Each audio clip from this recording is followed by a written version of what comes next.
and then draws back to about 19, 20 yards, probably 15 yards, right foot in the ground, and then flicks that ball, 60 yards down the field and on a dime to Tyreek or something like that. So he just has a great awareness of the pocket, incredible vision of the field. He knows exactly when to get rid of the ball. Shannon, was Brady complimenting your guy or critiquing Mahomes? Skip, is really hard to tell because Brady is so scripted, so many of what comes out of his mouth is cliche-ish. So it's really hard to tell. But I mean, I can understand, because I can assure you, when guys, running backs, was watching Barry, they wish they had the improvisational skills that Barry had. Yep. But they knew ultimately that would sometimes get him in trouble. Yep. And in a situation like this, I mean, it seems like Brady was prophetic in how this game did seem that way. Well, it was going to play out, because he was sure drifted 15, probably 15, 20, and trying to flick the ball down the field. Skip, it was just, sure, like you said, what's so hard for people to understand is that Brady is not flash. Brady is a Cadillac.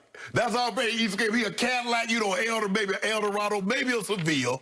But that's what he is. He's not a Ferrari. No. He's not a Tesla. No. He's not a Lambo. No. He's just an old school, your grandpa caddy. And it's moving at 35 miles an hour. That's it. Yep. Brady ain't gonna do no pirouette and split, like you say, flick the ball 60 yards down the field of Mike Evans or Scotty Miller. That's not what he is. And I'm sure there are aspects of other guys' games that Brady wish he could have to his game. But he would not trade any aspect, because he's like, I might not be as flashy. I might not have all this other stuff, but I'm 7-3.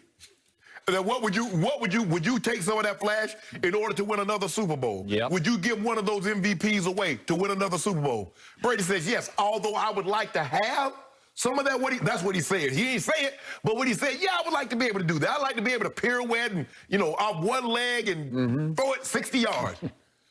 But not at the expense of me winning the way that I've won and what I've done. So, Skip, although I do think he was complimenting me and he was complimenting Mahomes, and he would like to have some of the aspects of Mahomes' game to his game, not at the expense of winning.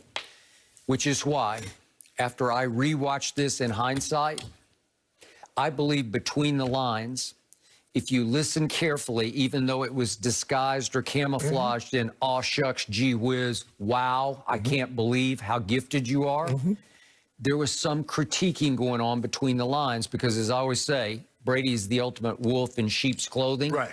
This whole comment was a wolf in sheep's clothing, because it's uttered in this, oh, wow. Can you believe it? You, golly gee.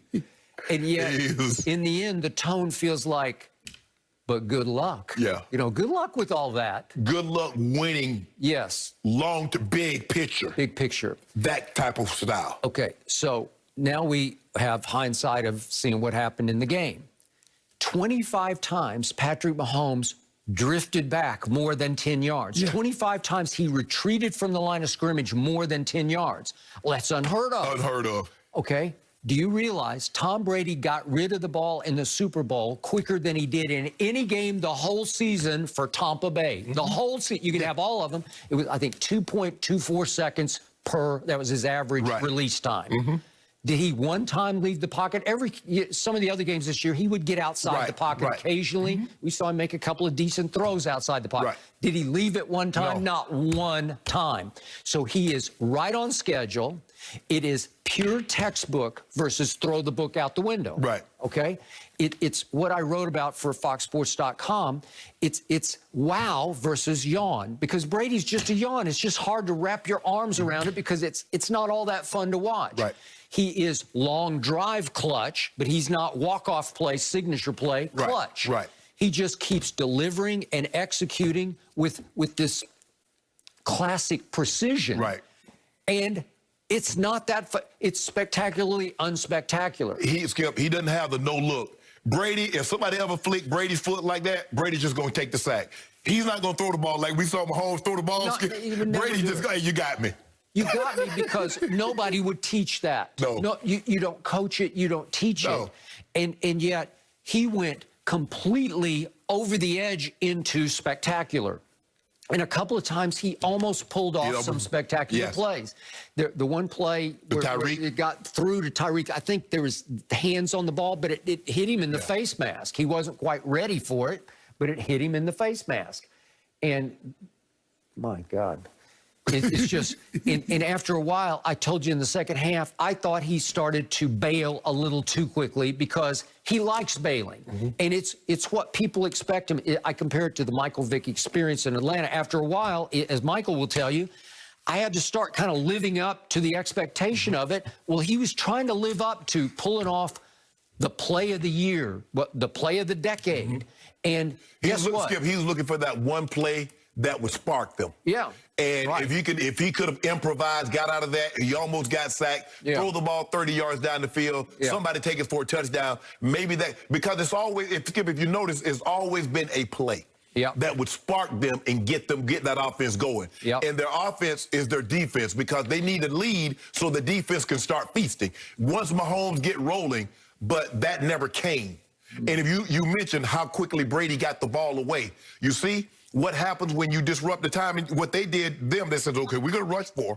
We're going to play cover 2, but we're going to put our hands on you. Because we just want you to hold it just for a 1/10 of a second. Now, Shaq, JPP, we're going to make him hold it. We're going to take away that first read. You got to get there the second time. Okay, but I also think that Todd Bowles instilled and drilled into his DBs, you cannot give up on the play. You cannot let them uncover because he is the uncover master.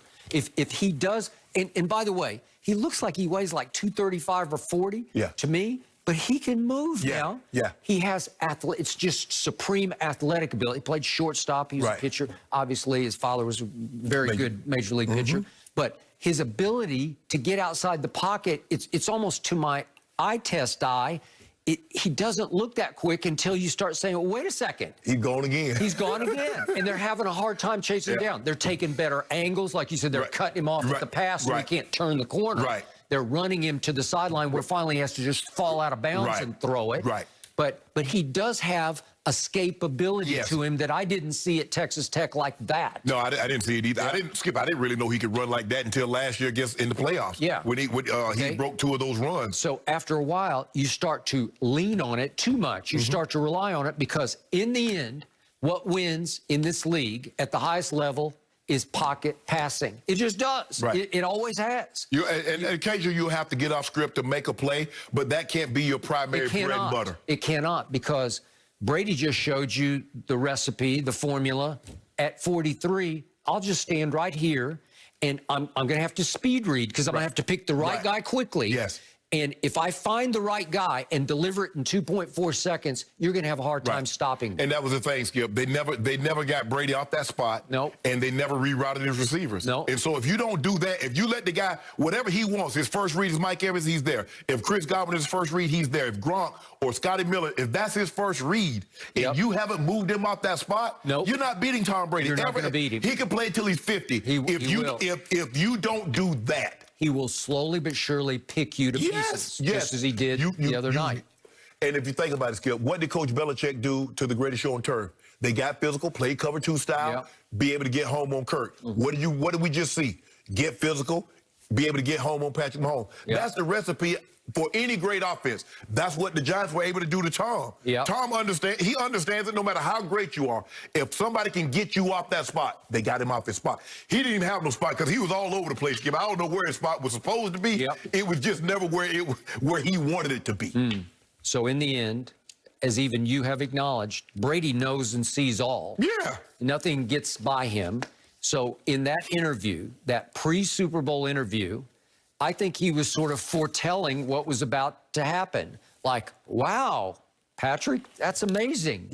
And good luck. That's amazing. But if you think you're going to win long-term, multiple Super Bowls like that, Skip. No. Think about it. Fran Tarkenton was all over the field. All over the field making plays. I know our younger viewers have no idea what you're talking about, but he was impossible to corral. You just couldn't get him down. And he played the Raiders in a Super Bowl that I covered at the Rose Bowl. Rose Bowl, Was it the Coliseum? No, it was at the Rose Bowl. And the Raiders beat him down.